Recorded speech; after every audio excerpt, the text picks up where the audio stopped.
بحیرہ احمر میں تجارتی بحری جہازوں پر یمنی حوثیوں کے حملے نہ رکے۔ بحیرہ احمر میں یمنی حوثیوں کے حملے کے نتیجے میں ایک اور تجارتی بحری جہاز ڈوب گیا۔ حوثیوں نے جہاز کو چند روز قبل ڈرون اور خودکش بوٹ سے نشانہ بنایا تھا۔ امریکی فوج کا کہنا ہے کہ اس نے گزشتہ 24 گھنٹوں کے دوران یمن میں حوثی کے 8 اور خلیج عدن میں ایک ڈرون کو تباہ کر دیا ہے۔ برطانوی میری ٹائم ٹریڈ آپریشنز نے ٹوٹر نامی جہاز کے سمندر میں ڈوبنے کی تصدیق کر دی۔ امریکہ نے حوثیوں کے حملے میں جہاز کے عملے کے ایک رکن کی ہلاکت کی تصدیق بھی کی تھی۔ سینٹرل کمانڈ نے بتایا ہے کہ لائبیریا کے پرچم بردار یونانی ملکیت کے ایک مال بردار جہاز کا ایک ملح بدھ کے روز حوثیوں کے حملے کے بعد سے لاپتہ ہے۔ اس جہاز پر حملے کے لیے حوثیوں نے بم بردار ڈرون کشتی استعمال کی تھی۔ فوج کے ایک اور بیان میں کہا گیا ہے کہ بحیرہ احمر میں 2 بم بردار ڈرون کشتیاں اور حوثیوں کی جانب سے لانچ کیا جانے والا ایک ڈرون بھی تباہ کر دیا گیا ہے۔ امریکی سینٹرل کمانڈ نے ایکس پر پوسٹ میں کہا کہ اس واقعے میں امریکی بحری جہازوں، اتحادی جہازوں یا تجارتی جہازوں کو کوئی نقصان نہیں پہنچا۔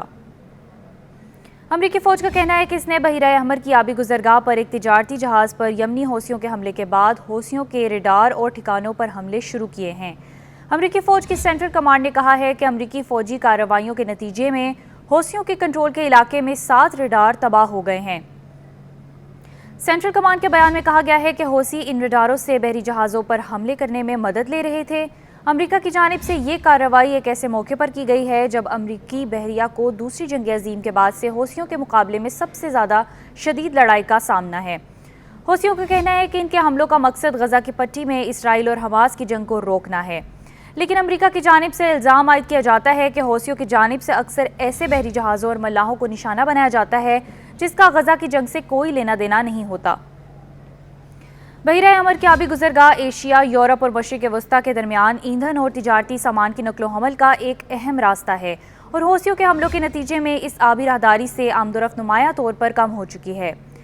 امریکہ کی سمندری امور سے متعلق انتظامیہ کے مطابق نومبر میں حوثیوں کے حملوں کے آغاز سے اب تک 50 سے زیادہ حملے کیے جا چکے ہیں، جن میں 3 ملاح ہلاک ہوئے۔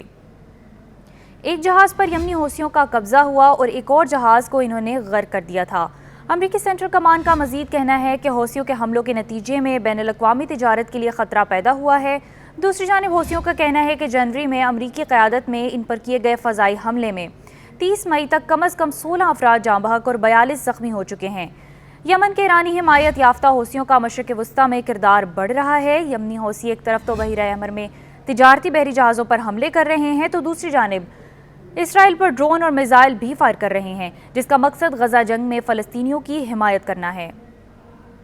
حوثیوں نے یمن جنگ کے دوران سعودی عرب اور متحدہ عرب امارات پر حملوں میں اپنی میزائل اور ڈرون صلاحیتوں کا مظاہرہ کیا تھا، جس میں تیل کی تنصیبات اور اہم انفراسٹرکچر کو نشانہ بنایا گیا تھا۔ حوثیوں کے پاس ہتھیاروں میں بیلسٹک میزائل اور مسلح ڈرون شامل ہیں، جو صنعاء میں اسرائیل کو ان کے اقتدار کے مقام سے 2000 کلومیٹر سے زیادہ دور تک مار گرانے کی صلاحیت رکھتے ہیں۔ ماہرین کا کہنا ہے کہ اس کے طوفان، بورکان اور قدس میزائل ایرانی ہتھیاروں کی طرز پر بنائے گئے ہیں اور یہ 2000 کلومیٹر دور تک ہدف کو نشانہ بنا سکتے ہیں۔ حوثیوں نے بحری جہازوں کے خلاف اپنی کارروائیوں میں مشین گنوں سے لیس تیز کشتیوں کا بھی استعمال کیا ہے۔